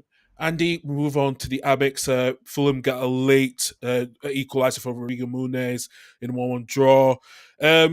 Should Brighton should have closed that game, or do you think Fulham was very lucky to get the draw, despite Fulham's not had a lot of signings in this summer transfer window? Brighton should have hammered them, mate. I've not seen the full 90 minutes. I've only seen what Match of the Day showed. But they should have hammered them, man. Absolutely hammered them. But Brighton's defending was just terrible at set pieces. I can see why Leeds are going for Rodrigo, yeah, the boy that scored for Fulham. Muniz, yeah. But as I said to you, I can understand why he's probably going to stay at Fulham or go to Atalanta. I don't think that move will happen now. I think that deal's off now with Atalanta. So I think he might be still. He's quality, man. I like him as a forward, man. But Brighton are quality watch. They always are. The best run club in the country. Tony Bloom's just, run a madness there, and your lot up here, Carl, start benefiting from that a lot more. We'll which see. Is good for the whole ecosystem. We'll see, especially after we'll see after Derek McKinnon's do his job at Jambo to get us through into the Scottish League, which you lot not be this past weekend. So, mate, have you seen your record at St Mirren? You've won one out of the last 15 at St Mirren, so yeah, I know. I did expect you to go through, but no, I mean Brighton let Fulham off the hook. But my dad was saying, it made a good point to me. He's like, I wouldn't be surprised if Marco Silva walked at the end of the season because they're not backing him when he's consistently got them in the Premier League and around between sort of like 8th and 12th. Where are Fulham really realistically want to be? You know what I mean? Not the biggest London club, certainly. Not even the biggest club in their borough, probably. Good football club, good owners, Tony Khan and all that run AEW. They need to back him, man. They need to give him signings. They can't rely on just pinching players off Arsenal that Arsenal don't want. Yeah. Could see Reece Nelson going back there, though, permanently. I could see that happening if Reece can stay fit. It's questionable, and especially if Fulham will get less than 2 weeks to make signings as well. Doug, finally come to you. We have forgot to talk about Brentford, the lost 3-1 to Nottingham Forest. do you worry for Keith Andrews in this situation with him being the new manager on the block? Yeah, I fear for them. I really do. One ball from Elliot Anderson had Cresswood away, and it just, I don't know what it is about Bramford though, but I don't think I think Keith Andrews is the right fit for Bramford. I feel sorry for Queeve. I really do. I think he had a good game. He made a few saves, but you know, when he was at Liverpool, he didn't really have that much to do. No. Now he's at Brentford, he's gonna have loads to do, really. They've got Ouattara now, but I mean, we will have him on. I've got a Brentford fan who is sort of going back and forth every time I do these kind of things, and he's not particularly happy at the fact that everyone seems to have predicted Brentford to go down this season. But he's I just look at Brentford and I look at that squad, and Igor Thiago got his first goal at the weekend, so that's a signed good him last year. thing to see. Obviously, Shad, I think, was coming back from an injury anyway. But yeah, I'm just a wee bit concerned for them. Forest star where they left off. Cresswood 2 goals. And that boy from Switzerland and Doy. I'll tell you now, he's going to be one to watch this season. That Ndoye, lovely header into the bottom corner. And looks like a really good Alanga replacement. Yeah, he's a very good replacement. All right, indeed as well. So it's going to be an interesting couple of weeks in the transfer window. But guys, thanks for doing all the results. We'll get to the transfer news shortly. Let's get the Premier League table up and running right now across the screen and see where things stand at the moment. So yes, as I said, at the top of the table, we have got the usual suspects as well. So Man City at the top of the table, Sunderland there in second place at the moment, with Spurs and Liverpool make up the top four. Nottingham Forest and Arsenal and Leeds are there with the other teams that won this past week as well. Brighton, Fulham, Chelsea, Aston Villa, and Palace and Newcastle are all in between 8th and 13th place. And at the bottom of the table, it's a slow start for both. It's a bit of a disappointing start for the weekend for Wolves, West Ham, and Burnley as well, alongside with Brentford and Brentford just above the relegation, with Bournemouth and Man United in 15th place as well. So, sorry, I didn't put the screen up there. I'll just show it there. Apologies for that. So, yeah, see the table here. Wolves at the moment, at the bottom of the table, West Ham and Burnley.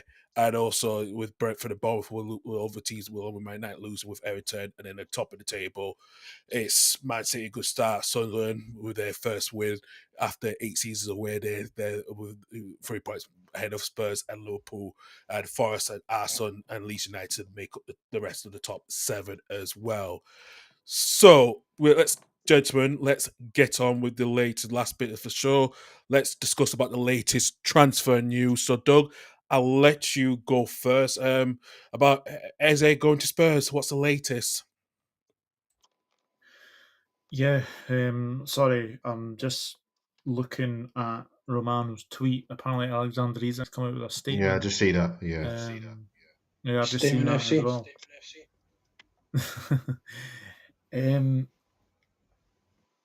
I think it's a really good move for Spurs. Let's put it this way: they've needed a creative player for a number of seasons, and obviously they've had Son there for a while. But yeah, that almost full agreement. I think according to Ben Jacobs, that one happens very very soon for me. I'll say that this happens after Palace's Europa League game, or Conference League game, sorry, I should say. And I think he says goodbye to the fans. So, yeah, I think it's not done yet, but it will be done very soon. Yeah, absolutely. Also, I'll bring the news later on Garnacho move to Chelsea. Yeah, so it looks like this is getting a little. Garnacho did turn down the move to Bayern Munich as he wants the Chelsea move. He wants to permanently chase it, Did but he though? there's still a gap of Did he? valuation. I need your take on that. Did he reject Bayern Munich? Did Yes. Bayern Munich even bought nonsense? Absolute wibble. Bayern Munich in for Garnacho when they've got, oh wait, 3/4 of the best front line in Europe. Yeah, that's somebody's boring reporting's put that in. Sorry. Who was that? The MEN? Samuel Lockhurst at MEN? Give What you the nonsense again. ye- Just pro- get the wee yeah, widge out. yeah, Like, yeah, you've been brilliant, but your attitude stinks, mate. Get out. Just go. yeah. Well, you hear from Between, mate. See these players, and we've got to pay that little idiot Sancho off as well. Mm, Just pay him off. Put him on the line of the dole. Douglas is killing himself here. He knows I've been raging about Sancho for ages. yeah, we know. We see it in the group chat. I've barely even tweeted about this because I'm like, I'm going to watch how I say things here because I can go too far. We know. Especially I live in Scotland with you two. I know you're the more fiery one, Andy. I know that. Out of all four of us. Yeah. Mate, you once introduced me on your show as the unfiltered one. You thought I'd take it as a insult. It was a brilliant compliment. Yeah. I know. So latest news from Sky Italy that Atalanta is moving on from Rodrigo Muniz after agreeing with Lecce for their striker Nikola Kristovic.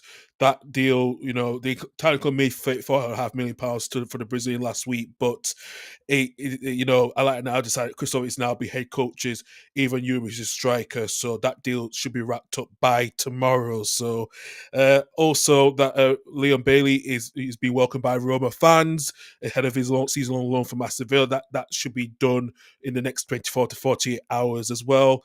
As well. So yeah, will be no buyout clause. I don't think is an option as well for Bailey going to Roma. And see here, RB Leipzig and he talks with Chelsea over signing Christopher Nkunku. The Blues rejected a loan move for Nkunku from Bayern Munich on Sunday. He is set to leave Chelsea with 4 years left on his deal, and the Chelsea valued the French international £43 million this summer. Both Chelsea and the foreign Carl, want did the I deal. just hear that right? Nkunku back to Leipzig? Yes. Hold on, how much do they want for him? £43 million Chelsea value him. They've just put another 10 million on the Garnacho value. Yeah, I saw that earlier with Nkunku. Mad. Yeah. Like, Garnacho was actually good last season. Like, he was decent. What's Nkunku done at Chelsea? But as much as Sancho stunk the gaff out. Yeah, I know. They'll get it as well. Chelsea are unbelievable at selling players. Well, Chelsea do need to sell at least 8 to 10 players so that the squad is overblown. So, yeah, this is going to be an interesting final 2 weeks for Chelsea to get outgoings, especially the transfer window closes on the 1st of September. So, keep an eye on that. And also, other news as well. Belong your eye in talks with Marseille about signing Jonathan Rowe with the increased likelihood of exit, increase of falling occasion with Marseille teammate Adrian Rabiot. Rowe and Marseille have been open to a dialogue about moving in the summer, especially signed Igor Paxio at the start of the month. But both Rowe and Rabbit have now been suspended by the first team and told they are transfer listed by Roberto De Zerbi after the incident in the dressing room last Friday night. After the loss to Rennes, the reports in France it became physical, and Marseille decided today that the transfer of both of them due to the unacceptable behaviour as well. So, yeah. Well, and Adrian Rabiot has also been looking for a new club, but reports of talks with AC Milan are wide off the mark. Yeah. Right. I know players that play like pro footballers, right? And see scraps in changing rooms. They're normal. They are so normal. It's unbelievable. I know. Like, I know. I'm not surprised at Rabiot though. Like, Rabiot's a Yeah, we know. We've known Rabiot's that. nuts. Yeah. Like, Rabiot's a nut job, man. Especially Jonathan That'll be Rowe. some signing for Bologna though. Yeah, especially Jonathan Rowe did just join. Did join my side of the permit deal at the end of last season. Yeah. Yeah, that's going to be interesting as well. We just got some news from Albert. Albert, take us away. What did you just confirm to us in the group chat? Can you report that? I just see that Ben Jacobs tweeted that Mo Salah got PFA Player of the Year.